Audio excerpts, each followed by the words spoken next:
Hey, what's up, everybody? It's Michael Wittig, cage muscle athlete, rider wear athlete, and we're here for Q&A number 2. I'm going to start doing these weekly if I can, if I have time.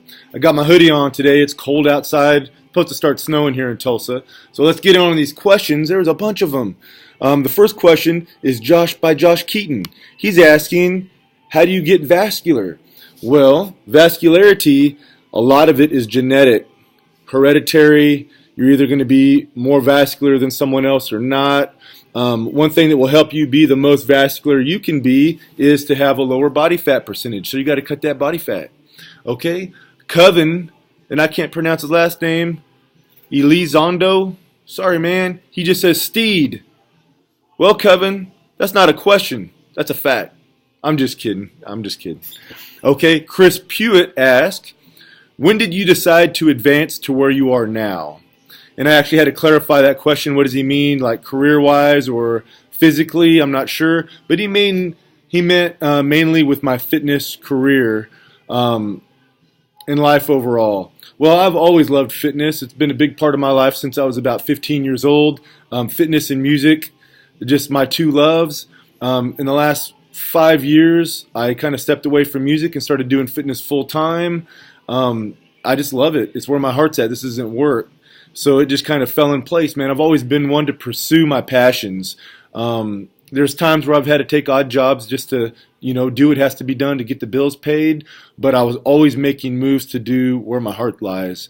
And I feel everybody should do that. Yes, you have to make a smart decision. You have to keep your job and you got to get your bills paid. But in the meantime, always be making moves to get where you want to be. Don't just be complacent. Don't just settle and be unhappy.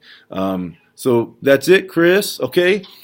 Yanskivid Woods. Man, I'm sorry. Can't pronounce that. He says, if you could help people determine the proper rep range to build a round and full look, what range would that be?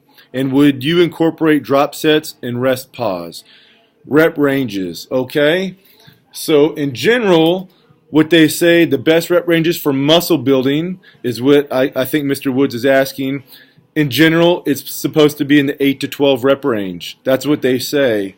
I sometimes will go lower in the 5 to 6 rep range and go real heavy. But you know what? Sometimes I'll do 2 sets of 100 reps.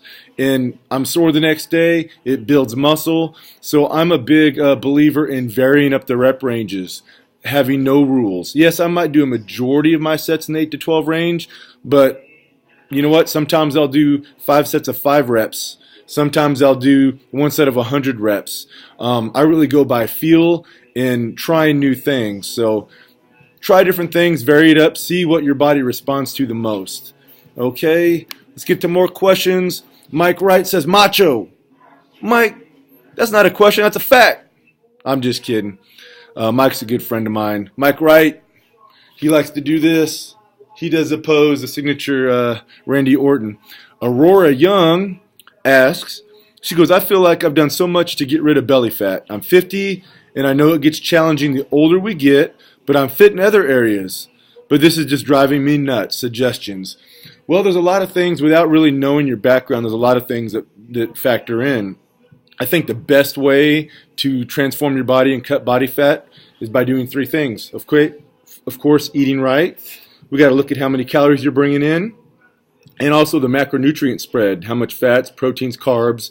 Everybody responds a little bit differently to carbs, so we'd have to experiment with that. So we got to get your eating on point. Okay. Number 2, I believe women should lift weights and build a little muscle. You don't have to be all bulked up and huge, but build a little muscle for shape. That muscle will help your body burn fat, so you should have a progressive weightlifting program. And then some cardio. There's a lot of different types. I do all of them, steady state, HIIT cardio. I'll do Tabata intervals. I'll do just about everything. I like to vary it up. So it's those 3 things all in place that will get you there, Aurora. I can always help. I do online programs. I'm a personal trainer. Hit me up. Come on. Okay. Let's say we got Andy Darlington. He's asking, what are your thoughts on intermittent fasting versus 6 to 7 smaller, more frequent meals? Okay, I'm a fan of intermittent fasting. Now, I don't do it, but it's a tool. Okay, it's a tool. It's something that I may use for a client to help them lose some weight. I'll typically start them off, though, eating 5 or 6 times a day first and see how they do. The typical person normally only eats twice, 3 times. Sometimes I'll get people that only eat once a day. So I just try to get them eating normally, 3 main normal meals: breakfast, lunch, dinner, and then some snacks in between. I'll start them there. A little bit higher protein than they're used to because most people don't eat enough protein, moderate carbs and low fats. And then I'll have to adjust that depending on how their body responds. And once, we don't want to just drop the calories. That doesn't work. You actually want to eat as much as you can while losing weight, then slowly back down those calories. And a lot of times that's in the form of dropping the carbs a little bit. So once they get to a certain point where things are pretty low and there's not much room to go, then we'll look into tools like intermittent fasting. So I typically won't jump somebody who's just only eating a couple times a day, not eating really right, straight to intermittent fasting. I'll use tools to slowly get them there, and we may not even have to go there. They may lose all their weight just eating healthier 6 times a day.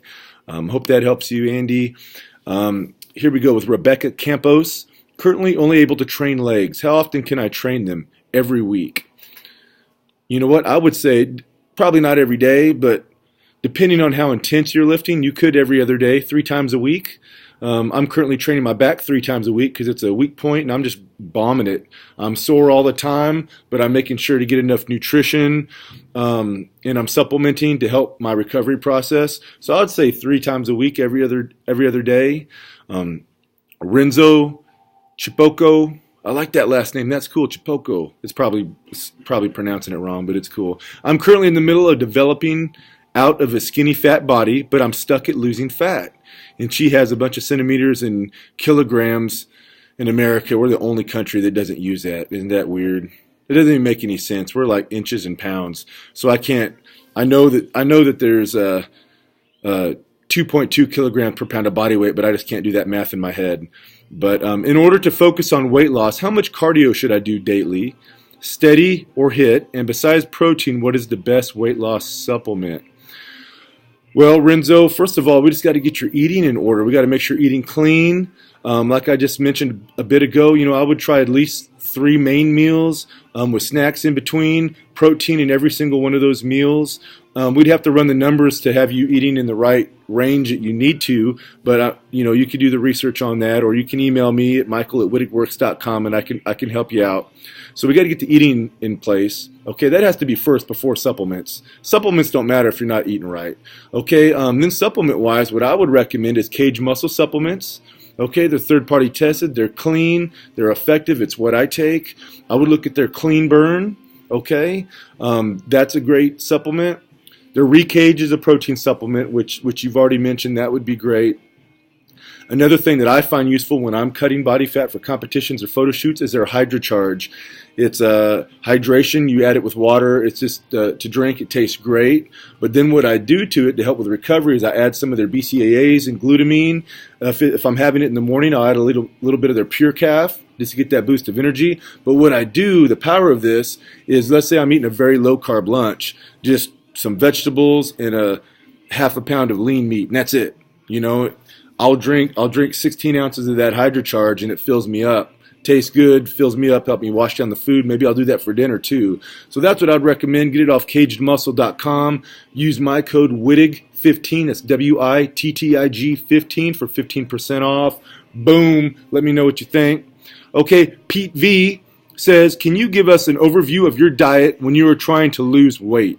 What foods do you eat? What foods do you avoid? Can you post a sample day of meals? Well, Pete, I've done that. It's on my blog. You can find it on wittigworks.com. I will post these links to my blog, Cage Muscle, all in the YouTube description. If you're watching this outside of YouTube, go to YouTube. It'll be in the description. But I have that all laid out there. I can't remember the title, something about my post-competition diet, or no, pre-competition diet. And that's pretty much how I always eat when I'm looking to shed some body fat. Check it out. It works great for me. Okay, Josh Mitchell asked, calcium hinders zinc absorption. So it is a waste to take ZMA. It's a supplement, y'all, after consuming casein protein before bed. Does bioprene and ZMA counter that? Things that make you go, Here's what I would say. You are correct. Calcium hinders zinc absorption. The simple way to fix that is don't eat your casein and have your ZMA at the same time. Have your ZMA earlier in the day, plenty of time after a meal, plenty of time before your casein. Yeah, some people take ZMA to help them sleep, but it has other factors. There's other reasons people take it for recovery and a bunch of other things. So that's what I would do. Just have it before your casein. If you really want it before bed, just don't have casein there. Have some other kind of protein. Eat some lean meat or something that's not dairy based. Yogesh Hanovakar. I butchered that. I'm sorry, Yogesh. It says, I'm recovering from a hairline fracture and can't lift for at least a month. A very emotional phase for me, and I miss the gym and the weights. Can you give me some workouts? I'm planning to work on my lower body and core for the next 30 days. And I followed up and asked him before this where his fracture was, and it was like in his hand, his wrist. He's got a cast on. What you're already doing, putting weights on a backpack, that's great. If you're hitting the lower body, man, hit that leg press. Have a friend help you. Load up weights and that, but hit that leg press. You could hit the leg extension. You could do a pre-exhaust superset where you do the leg extension, do like 20, 30 reps on the leg extension, burn out, then go straight to that leg press and bust out the reps. That will get you. Squat-wise, you could still do pistol squats. You could do assisted pistol squats, holding on with your good hand. You could do split squats. That's where foot's up on a bench behind you, Bulgarian split squats. All kinds of fun stuff. So give that a shot. Core, you can do everything for core. Just laying on your back and do leg raises and crunches and all the standards. You can do just about everything there. I post up free workouts every day on my Facebook page, facebook.com/WittigWorks. I post them up in detail for you guys just to see how I'm doing it. Maybe it'll give you free ideas. Check it out. John Mitchell, I already asked John. Sorry, John, I already answered your question. Roy Aguilar. He goes, how and when are you taking Clean Burn? What's up, Roy? I know Roy. He's my buddy. He's my Facebook buddy. Clean Burn, I take it when I'm cutting body fat. I took it for several months before this last competition. I take 2 capsules 30 minutes before breakfast, 2 capsules 30 minutes before lunch, 2 capsules 30 minutes before dinner. Do it. Get it on cagemuscle.com. Wittig 15 for 15% off. It also helps your buddy Michael. Okay, Danish Gandhi asks, when do you prefer taking whey if you do cardio post weights, before or after cardio? Danish, you just lifted weights, you tore muscle fibers, you ripped up, now you need to recover. You need to have that recaged post-workout whey protein, fast-absorbing protein in your body immediately. So when I throw down my last weights, I get my recaged, I mix it up, I shake it, and I drink it. I'm drinking that within 2 minutes from my last set. Then go do cardio. That's the answer. Do it. Okay, next question. Michael McMahon asks, working out calories for fat loss or muscle gain, how to calculate? Well, Michael, I have my way for doing it, okay? There's a lot of different ways. There's no one way. How I do it for myself and where I start a lot of my clients is pretty high protein. Okay, that's about 1.5 grams per pound of body weight. If somebody just barely eats any protein when I get them, I probably won't start them off that high, about 1 gram per pound of body weight. So somewhere between 1 and 1.5 per pound of body weight of protein. Carbs, again, depending on how much they're eating when I meet them and how much you're eating now, I'll start them off moderate carbs, maybe 1 gram per pound of body weight. If they're already eating that, maybe a little bit more. In fat, I'll keep low always. If someone's trying to build muscle, about 0.65 grams per pound of body weight. If someone's trying to cut, 0.5 grams per pound of body weight. The protein I always keep, if they're gaining or losing, I keep it pretty high. For me personally, it's always 1.5 grams, maybe more if I'm gaining, but never lower, even if I'm cutting. The only macronutrient I really fluctuate is the carbs. If I'm trying to gain weight, I'll eat more carbs, up to 2 grams per pound of body weight. If I'm trying to cut, I'll start at 1 gram per pound of body weight and slowly back that down to 0.5, which is very low carbs, and that's when I'm hurting. But it works. So if you need more details on that, email me, michael@wittigworks.com. Let's get to some more questions. I got them all here on my desktop, so you see me looking over, I'm getting up more questions. Okay, last little page here. Hansan Ferrugi, I think it's very hard to gain a mind-muscle connection with the back. I noticed that you're also focusing on your weak areas, which for me, it's my back. I'm hitting it 3 times a week. Are there any tips or tricks you use to control your back muscles as easily as controlling the flexion of your biceps? Easy to flex a bicep, harder to flex a back. That's really common because you can't see your back. A lot of people don't know how it works. Handstand, what I would recommend, first of all, is stretching your back often. Okay, grab onto something this way and pull back this way and feel it stretch right in here. Get used to feeling it and what that feels like to stretch it. Okay, also what I'll have a lot of clients do is, they can feel the lats right here. I'll have them poke a finger right there and I won't flex, and then I'll tighten it up so they can feel that muscle contract. Another thing that helps is learning how to flex it. Okay, you probably have to Google that, but how to get real wide up there like the bodybuilders do. Learn how to flex it.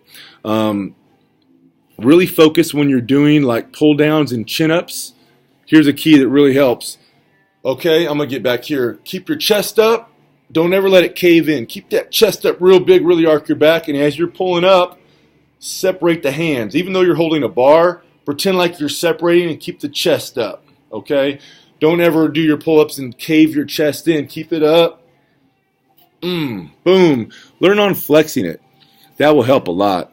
Okay, Aftab Ali Fasahaf. That's a cool name, but I messed it up. I'm sorry. What type of cardio is better for fat loss after a strength training session? Steady state, at low intensity, or HIIT style calorie burner? Man, I do both. A lot of times, if you want to keep as much muscle as possible, steady state's probably the safest way to go, but you have to do it for longer. I'll only really do steady state on the weekends. When I'm not in the gym, I'll go for a 30-minute jog. After hitting weights, I don't like to sit on any cardio machine for 30 minutes, 40 minutes. It's just too long, so I typically will do HIIT. Only about 15 minutes, very intense. But to answer your question, I think they're both effective. I think you should vary it up and do both of them. Depends on how much time you have in the gym. Gary Edwards, at 63 years old, I'm seeing some gains, but I want to see more. I usually hit one area. He probably means one body part, one area a day. When I have time to make it to the gym. Any suggestions on getting more? I don't lift heavy because I don't want to hurt myself. Well, that's smart. Okay. Well, I'm proud of you, Gary, for being 63 and out there crushing it. Don't limit yourself because of your age. You can always be your best. Remember, Gary's out there doing it. Why can't you? Okay. First of all, Gary, it depends on how many times you can make it to the gym. If you can only make it 2 times, you're kind of limited. I would say do full body workouts. If you can only go 3 times, I would do a push, a pull, and a lower body. The way you're lifting now, one body part a day, I did that for years. It's probably my favorite type of working out, and I'll do massive volume, 20 to 30 sets per body part doing that way. I like it, but you know what? I felt like I was doing the same thing over and over again, so I started changing that recently in the last couple years and hitting body parts twice a week. Right now I'm hitting back and traps 3 times a week just to do something different to shock my body. So it depends on how many times a week you can really go to come up with an organized split. And you don't have to lift heavy. Yeah, there's a time to go heavy. I like to lift heavy, but especially if you have lower back problems and knee problems, man, you can go high reps. Look into my boy Chris Gethin's DDP workouts. 50 rep sets, 40 rep sets. I dare you to try it. Not many can make it through. I've had lifting partners stop and quit.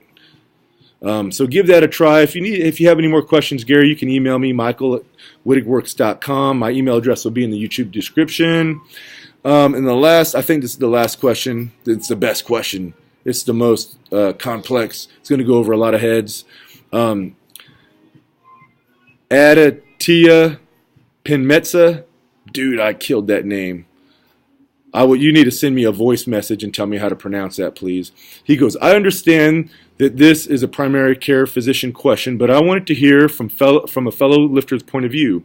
During lifting, can AST and ALT, he is talking about aspartate aminotransferase and alanine aminotransferase. Okay, these are enzymes that are in the liver and break down amino acids, I believe. I am not a doctor, so don't listen to nothing I say, but this is my Thoughts on this?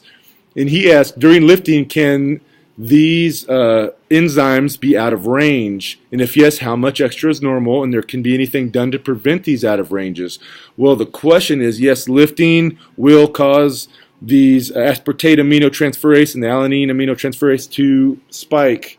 They will go up, and research says up to 7 to 10 days after you work out. So if you're working out every day, they're probably pretty much going to be elevated. Now the problem is if you go get tested and those enzymes are elevated, they also elevated, those enzymes elevated sometimes means you might have liver damage. Okay, that's one of the cues for liver damage.